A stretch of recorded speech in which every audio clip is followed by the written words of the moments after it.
fait, c'est qu'on a enlevé des blocs entiers de notre organisation qui nous enquiquinaient, on les a mis à la poubelle et on a regardé si la boîte continuait à marcher. On a déconstruit littéralement notre organisation. On a enlevé les briques pour essayer finalement de se rapprocher de quelque chose qui pouvait être ce qu'on appelait à l'époque Minimum Viable Organization, en se disant dans un cabinet comme nous, on a besoin de quoi? De recruter, de vendre et de faire des projets. Donc finalement, c'est assez simple, c'est 3 process, c'est à partir de là de quoi on a besoin pour arriver à fonctionner.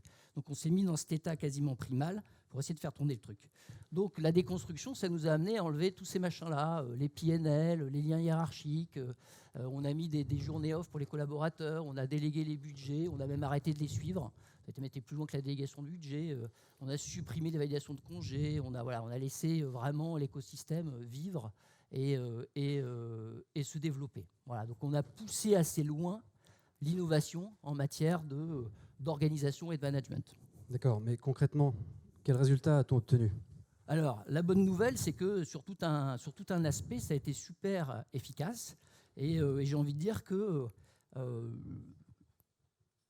on a regagné en créativité, on a en créativité, innovation, impact client, et surtout, plus que tout, Anéo ressemble beaucoup plus à ce qu'elle doit être qu'il y a 5 ans. C'est-à-dire qu'il y a 5 ans, on était assez éloigné de notre singularité, de notre valeur profonde, en tout cas de ce qu'on voulait dégager et vendre aux clients.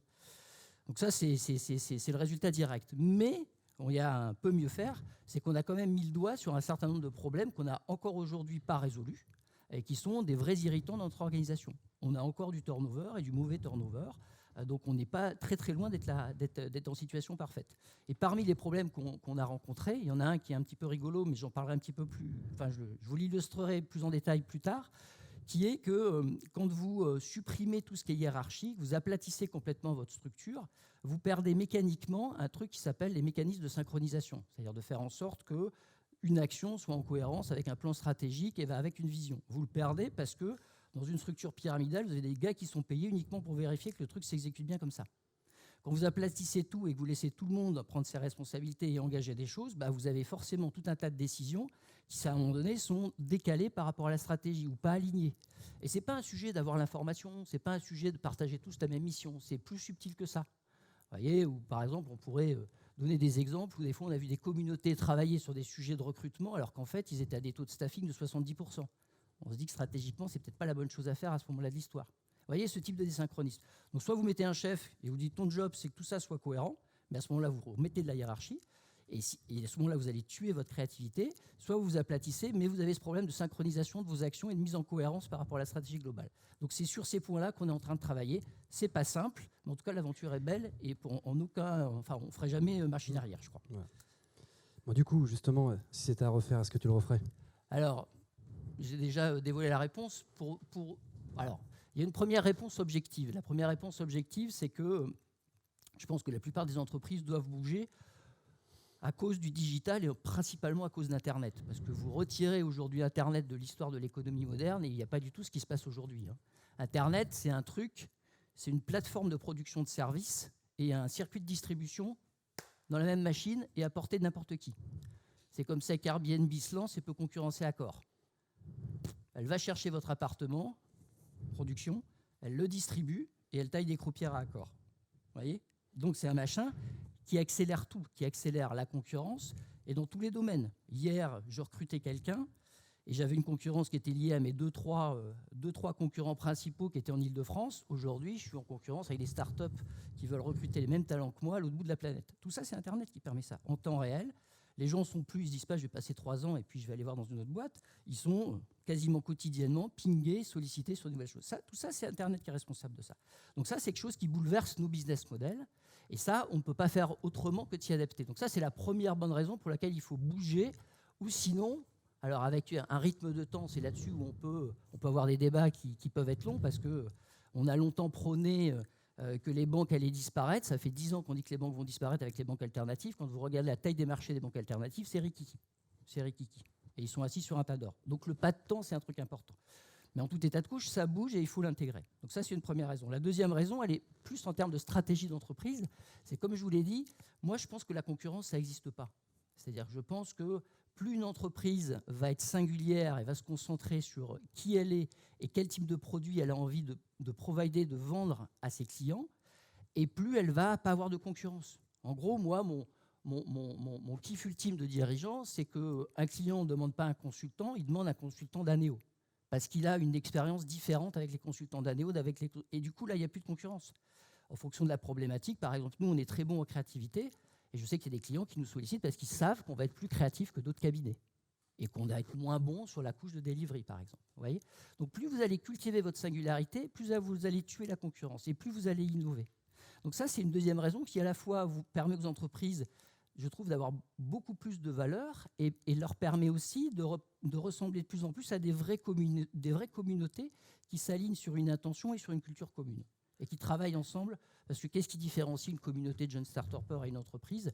Il y a un statut légal, mais si l'entreprise se met à avoir une même mission et un vrai socle culturel commun, c'est exactement comme une communauté, il y a juste une structure légale entre les deux.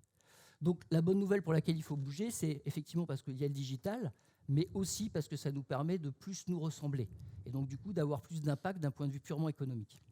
D'accord, donc si je résume, en fait, tu dis qu'il faut évoluer en continu, arrêter de se transformer pour se transformer, arrêter de chercher un état stable qu'on n'arrivera jamais à atteindre. Et finalement, ce que tu proposes, c'est plutôt un cadre de gouvernance d'entreprise, plus qu'une transformation à proprement parler. Exactement. Alors on n'est pas au bout de cette capitalisation-là, mais on va vous livrer quand même, ça ouvrira le débat. Mais effectivement, nous, ce n'est pas des projets de transformation, enfin, ce n'est pas une méthode de transformation qu'on propose, c'est plutôt une manière de regarder son organisation, de la faire évoluer et des points d'attention. Et vous verrez que là-dedans, il y a beaucoup de bon sens. Voilà, le bon sens, vous savez, c'est le contraire du dogmatisme. C'est le contraire du dogmatisme. Donc effectivement, ce n'est pas une méthode de transformation, ce n'est pas une stratégie de transformation, c'est vraiment des points d'attention. Donc on en a recensé 11, et comme on travaille régulièrement dessus, il y en a plein qui vont encore arriver, et qui sont des points, on les a un petit peu dans notre esprit quand on travaille, et on check, tiens, est-ce que par rapport à là, je ne suis pas en train de faire une connerie, parce que finalement, ce truc-là, comme une espèce de petite vérification, de questions clés sur lesquelles on met des points d'attention. D'accord, donc le premier principe, tout le monde en parle, mais finalement, voilà, c'est le sens. Qu'est-ce que ça veut dire réellement ? Alors oui, effectivement, l'idée, c'est il y a beaucoup de transformations qui se lancent et qui ne mettent pas de sens derrière ça. Moi, j'interviens auprès de beaucoup de directions générales sur des transformations digitales. Ma première question, c'est pourquoi ? Et là, en général, j'ouvre un débat qui ne se ferme pas à l'instant T. C'est-à-dire qu'ils ne savent pas répondre à cette question-là. Donc après, quand on les challenge un peu, on leur dit « racontez-moi un peu l'histoire de votre transfo digitale », on finit par comprendre que l'inducteur principal de cette transformation digitale, c'est de gagner de la productivité ou du time to market. Je dis super, ok. Et là, je pousse un petit peu plus loin et je dis pourquoi vous me faites venir ? Ils me disent je vous fais venir parce qu'on a des problèmes autour des collaborateurs qui ne sont pas engagés dans cette transformation. Je dis ok, redites-moi pourquoi vous le faites. Pour de la productivité, du time to market. Et je dis redites-moi pourquoi vous avez des problèmes. Ils me disent parce que les collaborateurs ne s'emparent pas du sujet. Mais je dis moi, si vous me demandez d'aller à Marseille, que je n'ai pas d'intérêt à aller à Marseille, je ne vais pas vouloir y aller. C'est aussi simple que ça. Il n'y a pas de valeur dans votre histoire pour le collaborateur. Donc il faut qu'il soit sacrément loyal et sacrément droit dans ses bottes pour aller bosser pour un truc sur lequel il n'y a aucune valeur pour lui. Donc vous voyez, cette question du sens, elle fait émerger quand même beaucoup de bonnes questions. Et effectivement, il y a beaucoup de choses qui se lancent à un instant de l'histoire pour des histoires de mode. Et puis on en oublie, je parlais de complexité en introduction, on en oublie à un moment donné le sens. C'est un peu, à un moment donné, transformation, vous savez, c'est le truc où il y a le sage qui monte la lune et puis l'imbécile regarde le doigt, quoi. Enfin, et c'est un peu ça, quoi. On ne sait plus pourquoi on le fait et du coup on ne voit pas la valeur qui est dégagée. Donc effectivement, mettre du sens, c'est super important. Et j'en profiterai même pour vous dire que c'était au cœur, sans faire du tout de prosélytisme ou de politique, mais c'était au cœur de la loi Pacte poussée par le gouvernement qui a été débattue il n'y a pas longtemps. C'était de remettre au cœur des entreprises une raison d'être et de les obliger même à l'inscrire. Donc on sent qu'il y a vraiment une poussée autour de ce pourquoi qui va même jusqu'au capitalisme. Si vous lisez les derniers écrits de Le Maire, que je ne porte pas dans mon cœur, et puis même de Macron, et si vous lisez ce qui est à l'origine de la loi Pacte, ces gens-là portent une vision du capitalisme dans lequel il y aurait du sens, et pas simplement la maximisation du profit, mais un impact sociétal, un impact environnemental, voire un impact humain, de mettre du sens là-dedans. Donc on sent qu'on est à la croisée de quelque chose qui est important, c'est de remettre du sens dans l'histoire. Alors c'est vrai que tout le monde le dit, la petite différence par rapport à nous, c'est que beaucoup d'approches de transformation, et là je vais parler un peu de mes confrères, mettent ça comme un prérequis. C'est-à-dire qu'il faut trouver le sens avant d'avancer. Moi, je réponds à ça que parfois, à l'échelle de l'individu, il faut toute une vie pour savoir où on va. C'est-à-dire, moi, j'ai plus de 50 ans et je commence à comprendre où est-ce que je vais. Et finalement, qu'est-ce qui me drive ? Donc j'imagine une boîte de 10 000, 100 000, 200 000 personnes pour arriver à trouver le sens de la coucher, pour aligner tout le monde. C'est vraiment compliqué.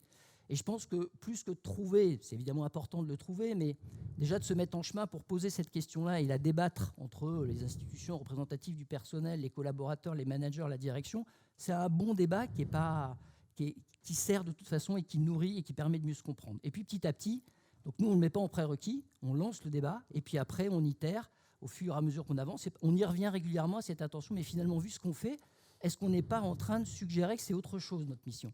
Et du coup, on revient au travail parce que c'est ce que les nouvelles méthodes d'innovation ont apporté, hein, c'est que c'est un travail et que les artistes savent depuis bien longtemps. Hein, un artiste, il va faire 5, 6, 7 toiles avant que la bonne elle sorte. Bah nous, avant de trouver le bon pourquoi, parfois il nous faut 5, 6, 7 itérations avec des mots entre les deux. Mais le travail, il est engagé. C'est ça qui est important. Et les différentes parties, on les fait débattre ensemble. Voyez ? Mais ce n'est pas un prérequis pour avancer. Parce qu'on peut améliorer les choses sans avoir trouvé encore ce pourquoi. C'est tout à fait possible. Et c'est des choses séparées. Oui, ça me rappelle une anecdote d'ailleurs d'un de nos clients qui disait « On m'a demandé de lancer une transformation agile. Je peux passer du temps à questionner pourquoi on me demande de le faire, ou partir du principe que je dois le faire. Par contre, je vais y trouver le sens moi-même.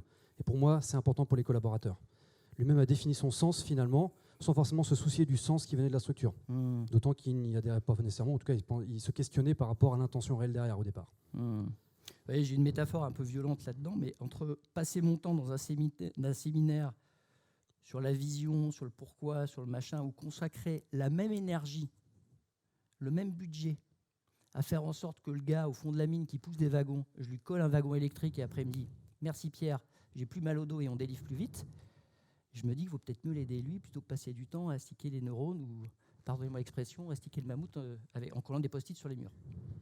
Là, c'est le moment où je vais déraper sur les consultants. Il y en aura d'autres, je vous rassure, il va y en avoir d'autres. Deuxième principe. Équilibrer la valeur. Bah oui, j'en ai parlé. Pour moi, il y a...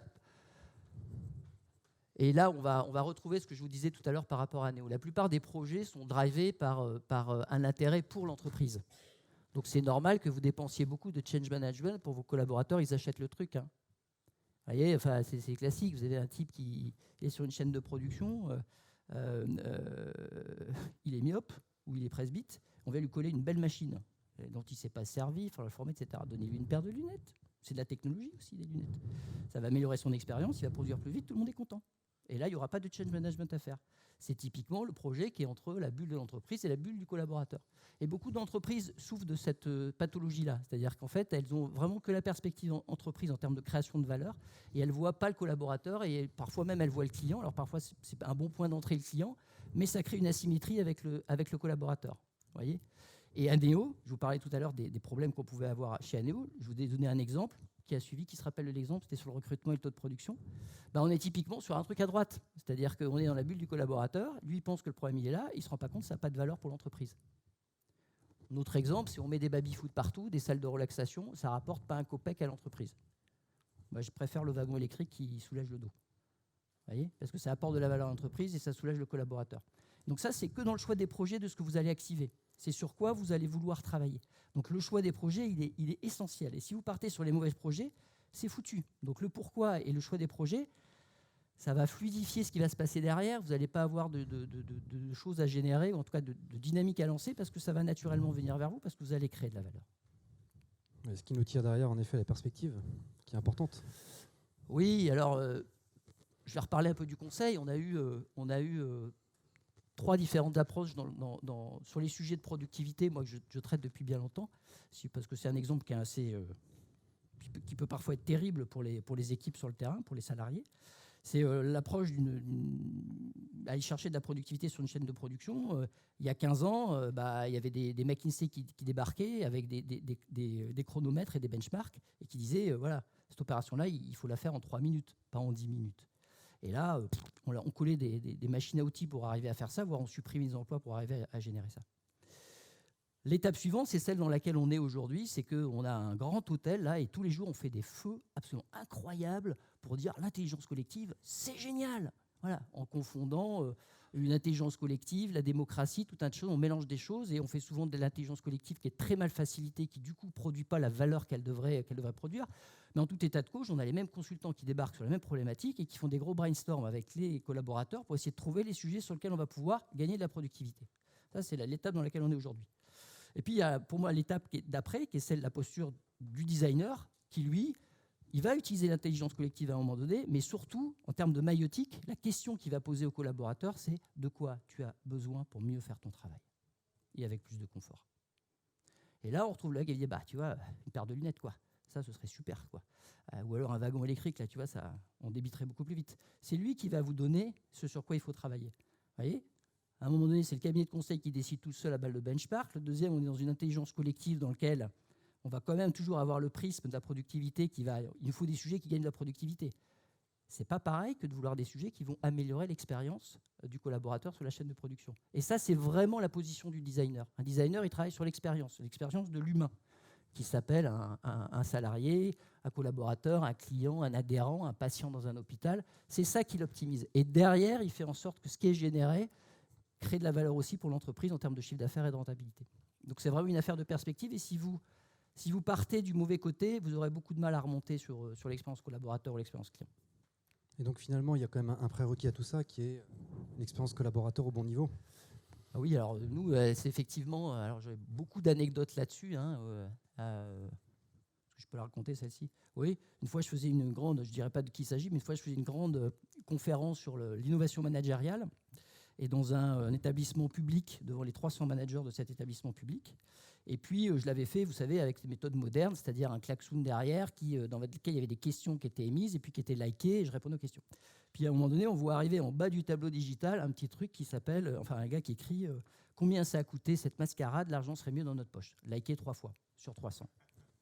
Donc, je vois le truc, effectivement, j'ai un petit frisson là dans le dos, les petits poils qui se lèvent. Et puis, je regarde le truc, et puis je regarde le directeur général qui était avec moi, et puis il y avait tout son staff, et je lui dis, moi, je ne sais pas ce que vous en pensez, mais on ne peut pas ne pas traiter, même si c'est liké que 3 fois. Et à partir de là, évidemment, la conférence a pris un tout autre jour. Le directeur général est monté au créneau pour justifier de tout ce qu'il faisait, de son point de vue, de positif et d'impliquant pour les collaborateurs. Et moi, j'ai commencé à assister à un débat un peu surréaliste dans lequel il expliquait tout ça, et il était de bonne foi, et puis en face... il prenait que des... Puis à un moment donné, le DG, il était là comme je suis là devant vous, puis il se retourne de voir, il dit « Mais Pierre, pourquoi ils ne comprennent pas ?» Comme ça. Et moi, là, je suis super emmerdé parce que je suis dans mon petit coin, je dis « Bah, j'en sais rien, en fait. » Donc, je me suis carapaté, je dis « Donnez-moi 2 minutes », j'ai été me concentrer, j'ai rappelé tous mes neurones, j'ai réfléchi un grand coup, et en fait, ça m'est venu. Je me suis dit, en fait, tout ce qu'il faisait, c'est un peu comme si le gars, il a faim, vous lui donnez un iPhone, quoi. S'en fout, c'est pas son problème. On tourne toujours autour de... En fait, il croyait bien faire en leur apportant des choses qui auraient pu, dans un certain contexte, leur apporter du... Et encore. Mais ils passaient complètement à côté de leur expérience et de ce qui leur polluait la vie au quotidien. Et là, en l'occurrence, il s'agissait de gens qui avaient vu, dans les 10 dernières années, leurs tâches et leur travail se dégrader, mais de manière incroyable. En gros, tout ce qui était facile passait dans des flux informatiques, et tout ce qui était... pénible, compliqué, le client mécontent, ça revenait. Donc ils avaient une journée qui était passée d'un 80 sympa à 20% un peu chiant à une journée qui était 100% chiante avec que des cas compliqués et un outil informatique qui n'était même pas sous leur maîtrise d'œuvre, dont ils ne pouvaient pas améliorer pour essayer d'en faire passer plus dans le flux, et une réduction d'effectifs et une augmentation. Donc en gros, les types, ça faisait 10 ans, ils étaient jusque-là. Et le gars les lançait dans des démarches participatives, mais venez donc travailler avec moi pour la stratégie de demain, etc.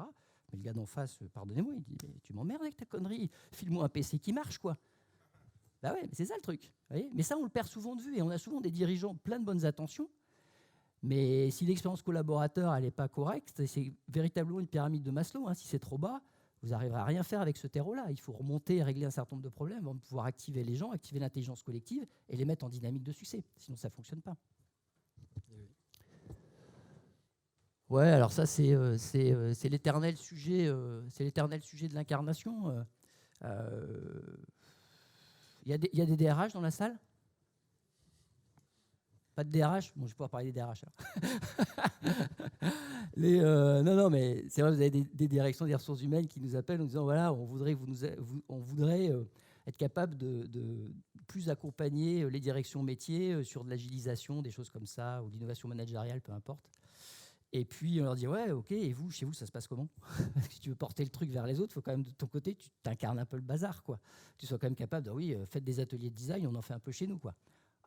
Ah bon, vous pensez qu'il faut qu'on commence par nous? Bah ouais, ça me paraît pas débile, quoi. Ça serait un peu plus efficace, quoi. En tout cas, on peut essayer de travailler sur les deux axes en même temps, ça pourrait être sympa. Et donc voilà, c'est vraiment le sujet d'incarnation. Il y a vraiment beaucoup d'endroits où ça reste assez déclaratif et où finalement cette incarnation, voilà, moi je dis voilà, il faut commencer par chez soi, pardon, et puis petit à petit, on va par porosité réussir à embarquer ce qui est à côté, etc., etc. Mais voilà, il y a un vrai sujet de. Le terme d'incarnation, je l'aime pas trop, mais en tout cas, quand on essaie de vendre quelque chose à quelqu'un, d'essayer d'en connaître les limites, de l'avoir expérimenté sur soi et de vendre une vraie expérience, quoi. Pas vendre un truc théorique qu'on a vu dans un salon ou autre chose. Et on tire du coup chacun son impact, chacun son rôle, des dirigeants à l'opérationnel. Ouais. Alors le chacun son impact, chacun son rôle, c'est que vous avez vu, bon, je suis parfois pas très tendre avec les DRH et les consultants, mais je suis parfois non plus pas très tendre avec les collaborateurs. C'est-à-dire que je pense que dans une structure, en gros, si on essaye une structure traditionnelle, si on la modélise, on va avoir la direction, on va avoir le management et on va avoir les collaborateurs. Et finalement, ce n'est pas une affaire de pouvoir, c'est plutôt une affaire d'impact sur la structure. Un dirigeant, il a un impact sur toute sa structure. Moi, par exemple, j'ai un impact sur toute ma structure. Un jour, je leur ai dit plus de bureaux individuels, personne n'était d'accord avec moi. On a viré tous les bureaux individuels. Pas le choix. Voilà. Un collaborateur, il n'a pas cet impact-là. On pourrait débattre ensemble et modéliser le fait qu'on puisse partager ce pouvoir-là, le répartir, etc. Mais dans une structure traditionnelle, en tout cas qui veut évoluer, c'est quand même ces trois trucs-là. Et là-dedans, chacun doit faire son travail. Ça veut dire quoi? Ça veut dire que le rôle de la tête là-haut, c'est de dire un petit peu, on a envie d'aller vers ça. Il se nourrit, s'il veut, des couches intermédiaires, mais il donne cette impulsion-là. L'exemple que je cite souvent, c'est Essilor qui, à un moment donné, voulait booster son innovation. Et qu'est-ce que Essilor fait? Essilor dit à l'ensemble de ses collaborateurs, à partir de l'année prochaine, les bonus individuels seront complètement indexés à notre niveau d'innovation, que je vais calculer en regardant sur le chiffre d'affaires de l'année, quelle est la part de chiffre d'affaires qui est fait sur des offres de moins de 2 ans. Il donne la vision, le moyen de calcul, et derrière, mettez-vous en marche, c'est ça qu'il veut. Après, il ne touche plus à rien. Il laisse les couches intermédiaires décliner ça dans l'organisme. Mais au moins, il fixe ce cadre-là. La couche intermédiaire, c'est la couche de management c'est probablement celle qui a le plus souffert avec l'arrivée du digital, parce qu'avant, on lui demandait de délivrer avec, pour le coup, ce qui était des ressources humaines, c'est-à-dire des sacs de ciment / des ressources humaines, c'est-à-dire qu'il y en avait plein qui faisaient la queue pour rentrer. Et puis là, on lui dit, non, attends, le gars, il peut se barrer, il peut démissionner, le talent, on ne va plus l'avoir, il ne veut plus bosser avec nous, donc lui, il faut faire un peu attention. Donc, il faut qu'il continue à délivrer, il faut qu'il fasse attention à l'expérience collaborateur, il faut qu'il soit en capacité d'activer l'intelligence collective de ses équipes. Bref, il a beaucoup de rôles en plus. Et il faut qu'il soit le garant du sens pour s'assurer que tout le monde a bien compris le sens, là où on va, etc. Donc, il a vraiment, lui, il a pris cher dans l'affaire, parce que lui, on lui tape dessus par-dessus, on lui tape dessus par en dessous. Et finalement, celui qui a pris le moins cher, je trouve, et qui ne prend pas complètement son rôle, c'est le gars d'en dessous. Le collaborateur, parce que souvent vous arrivez dans des endroits et puis les collaborateurs, vous, moi, les consultants en général, c'est ceux qu'on ménage le plus. Mais fondamentalement, le collaborateur qui est en bas de la pyramide, moi j'ai cette métaphore qui est parfois un peu choquante, il bouffe du popcorn en regardant le film, il n'a pas compris qu'il est dans le film, quoi. Là, il dit putain, quel con ce Pierre, il raconte encore ses salades sur la scène, c'est vraiment n'importe quoi. S'il venait faire un tour dans son entreprise, ce serait différent. Et puis là, il critique. Alors, là, c'est pas le popcorn dans l'entreprise, c'est la machine à café. Mais quand le gars il se retrouve en réunion, il n'y a aucun moment où il va dire non, moi là, la décision elle me paraît débile. Il ne va pas prendre son rôle de transformer l'organisation pour faire en sorte qu'il soit mieux avec elle et que quelque part l'ensemble progresse. Donc il reste dans cette espèce de posture. Ça m'est venu, j'avais eu l'occasion de croiser le type qui a fondé un hub de freelance qui s'appelle Upwork.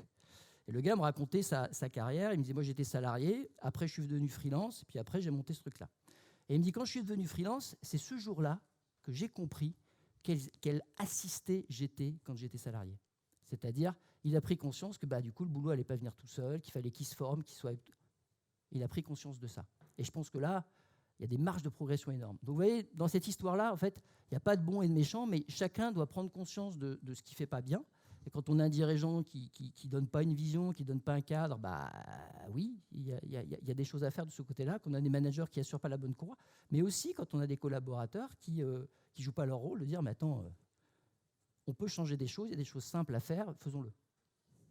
Et finalement, est-ce qu'il n'y a pas une problématique de complexité derrière qui entrave le collaborateur également? Alors oui, évidemment, mais ça entrave tout le monde, hein, même le PDG là-haut. Heureusement que le digital arrive pour nous permettre de remonter de l'information et de digérer les tableaux de bord, parce qu'effectivement, il y a un vrai sujet de complexité. Et on a parlé des transformations, il l'a déjà évoqué. Alors, c'est simplifié, soyez frugal et mettez du build dans le run. C'est qu'on voit beaucoup d'organisations dans lesquelles la problématique, finalement, on a un incubateur ou une zone, un laboratoire, enfin bref, un terrain quelque part dans lequel on va faire quelques expérimentations et dans lequel tout va bien se passer. Parce que quand on est en laboratoire, tout se passe bien. C'est-à-dire que les gens travaillent ensemble, les résultats sont là, les journalistes sont là pour faire des photos et on a des belles publications. En revanche, quand on veut déployer cette innovation dans l'organisation, là, il n'y a plus rien qui marche, quoi. C'est-à-dire que là, vous prenez toute la métastructure de plein fouet et vous n'arrivez pas à déployer. Alors, c'est vrai dans les grands groupes dans lesquels on travaille les uns les autres. C'est vrai aussi, par exemple, dans le secteur de la santé. Dans le secteur de la santé, pour y avoir un peu travaillé, il y a des hôpitaux qui font des trucs incroyables. Ça ne sort jamais de l'hôpital Tartampion pour aller irriguer les autres. C'est le déploiement de l'innovation. Et donc, nous, ce qu'on fait quand on attaque des sujets d'accompagnement de transformation, on essaye le plus possible de mettre du bulle dans le run. Ça veut dire quoi? Ça veut dire que je vais vous apprendre à courir sur la pointe des pieds, mais pendant la course. Pas avant. Vous avez une voiture à faire, on ne va pas faire de l'agilité à côté, on va prendre la voiture que vous avez à faire, les objectifs que vous avez de l'année, et c'est là-dedans qu'on va vous apprendre des pratiques différentes. Dans lequel on va essayer de faire en sorte que si je vous fais expérimenter l'agilité dans le cadre de votre run, que vous y trouviez du plaisir, parce qu'on a choisi les sujets, on n'a pas été dogmatique, on n'est pas venu avec toute la masse de l'agilité, de tout le corpus de l'agilité pour vous le plugger. On est venu en disant, OK, tiens, ce problème-là que tu as, là, qui t'empêche de vivre là, tous les jours, l'agilité a une réponse à ça. Et c'est ça qu'on va traiter. Mais on est dans le run. Et puis on est sur des choses qui améliorent la vie et l'expérience des collaborateurs. Et ça, c'est une bonne manière d'inoculer les choses. Et là, qu'est-ce qu'on fait? On met du bulle dans le run. Voilà. On ne fait pas une grosse direction de la transfo qui, après, va jamais réussir à déployer son innovation. On injecte ça dans le run.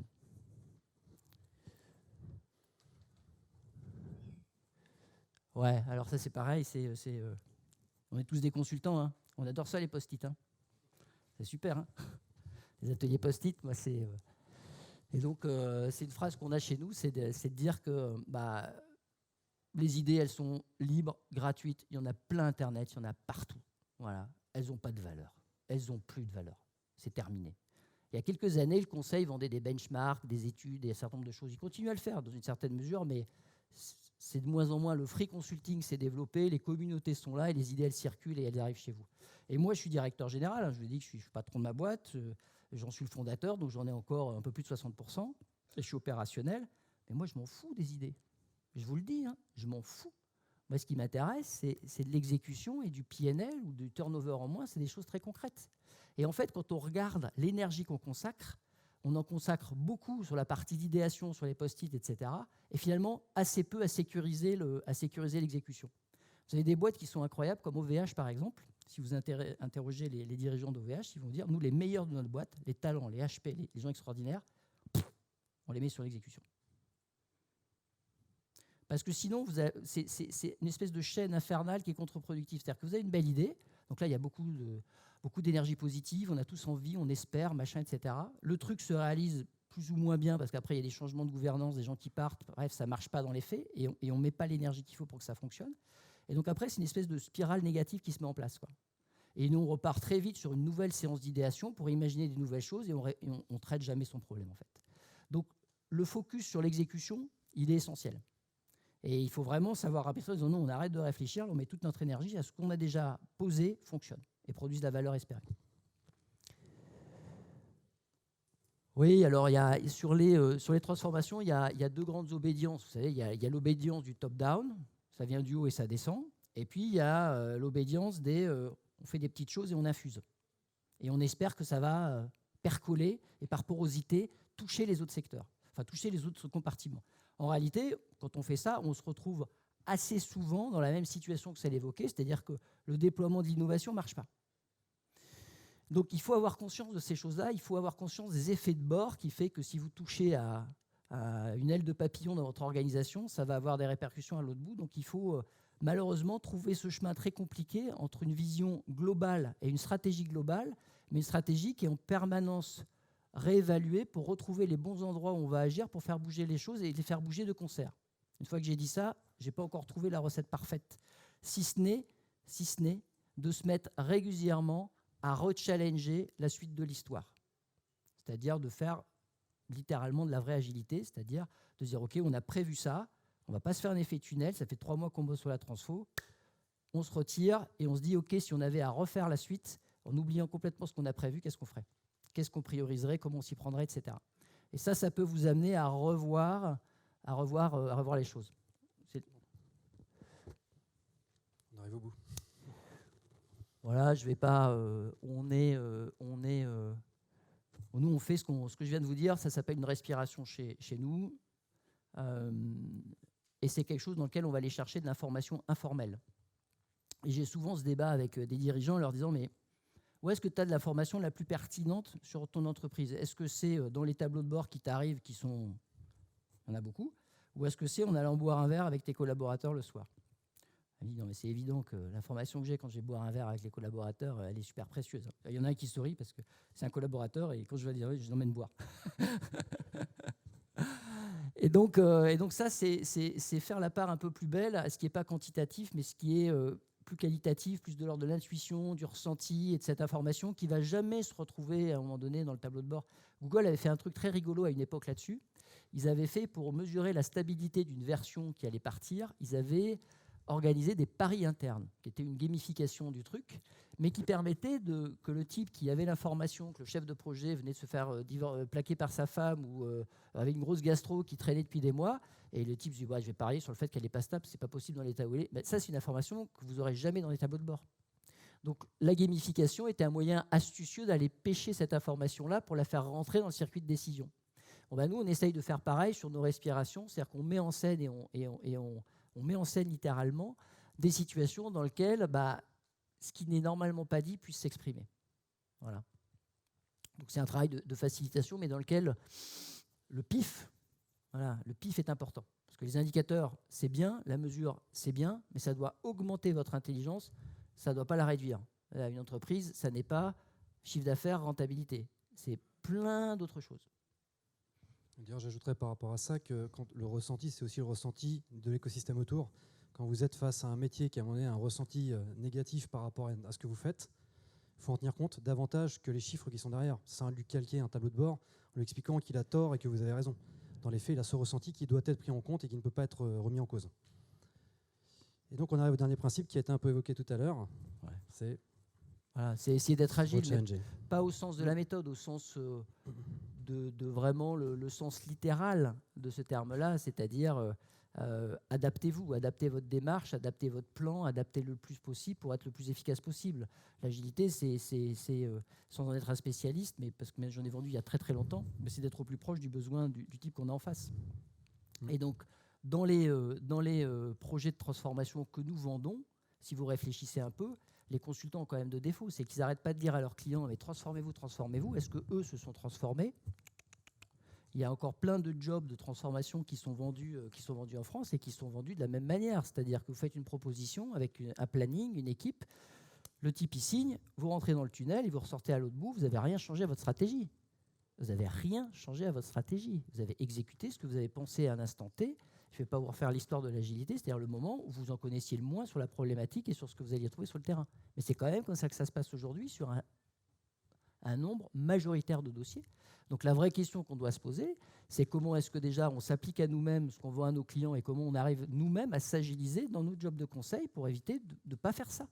De ne pas venir avec une idée de la manière dont ça va se dérouler et puis la dérouler en se disant c'est bien, j'ai fait ce que j'avais écrit. Ce n'est pas de l'agilité, ça, à mon sens. Voilà, pour résumer en effet tous ces principes, on a essayé d'avoir quelque chose d'assez simple. C'est le sens. Donc le sens, comme on a pu le voir tout à l'heure, c'est aussi l'essence au sens justement du ressenti, de capteurs, de ce qu'on peut avoir en tant qu'être humain. C'est le bon sens également, puisque vraiment, on le disait depuis le début, ces principes sont simplement des bons sens qu'on doit mettre en œuvre dans l'entreprise pour l'aider à évoluer en permanence. C'est notre singularité, comme on l'a évoqué au début, qui est vraiment se reposer la question d'être aligné par rapport à ce qu'on est, ce qu'on veut être. Voire même d'aller chercher profondément au cœur d'une entreprise ce qu'elle est et ce qui fait sa singularité. comme à l'échelle de l'individu, l'histoire d'une vie, c'est finalement de se ressembler le plus possible. Bah, une entreprise, c'est pareil, sauf que c'est une communauté, et c'est ça qui est un exercice intéressant, et ça a vraiment des impacts économiques assez puissants. Vous devenez un market maker, vous fabriquez du marché, vous n'êtes plus un suiveur. Voilà, et le dernier, qui est donc la simplicité, puisqu'on l'a vu tout à l'heure, on est dans un monde complexe, et on a tendance à rajouter de la complexité au travers de ces transformations, mettre des équipes qui vont expliquer aux gens comment ils devraient faire au lieu de faire, et vraiment chercher cette simplification de l'entreprise, l'organisation, les process, la manière de fonctionner, pour qu'au quotidien, le collaborateur ne soit plus entravé dans sa bonne marche et que chacun à son niveau puisse apporter son soutien à cette organisation depuis la tête jusqu'à l'opérationnel. Demandez-vous, sur le terme de la simplicité, demandez-vous combien de fois vous étiez face à une problématique et vous n'avez pas créé de l'entropie. C'est-à-dire que vous n'avez pas créé un projet supplémentaire, une instance supplémentaire, une réunion supplémentaire. Vous recrutez un responsable de l'action, etc. Demandez-vous, quand un client vous demande quelque chose, ok, je vais essayer de répondre à sa demande, mais je vais essayer de répondre à sa demande en lui enlevant des trucs. C'est pas souvent qu'on se pose cette question-là. C'est-à-dire de remettre de la simplicité dans le système. Non, on est tous pareils, mais c'est humain. Nos gouvernements font pareil. Il y a un problème. Qu'est-ce qu'ils font? Ils mettent de l'argent, ils créent une loi. Puis les décrets, les machins, etc. Puis le millefeuille grossit. On fait pareil dans les entreprises. Il faudrait qu'on arrive à se dire, bah non, on va essayer de réfléchir différemment, de changer ce paradigme-là. On va arriver dans la problématique, on va s'interdire de créer rien de nouveau. On va s'interdire de créer rien de nouveau. Voilà. Voilà. Merci pour votre attention. Merci de votre attention.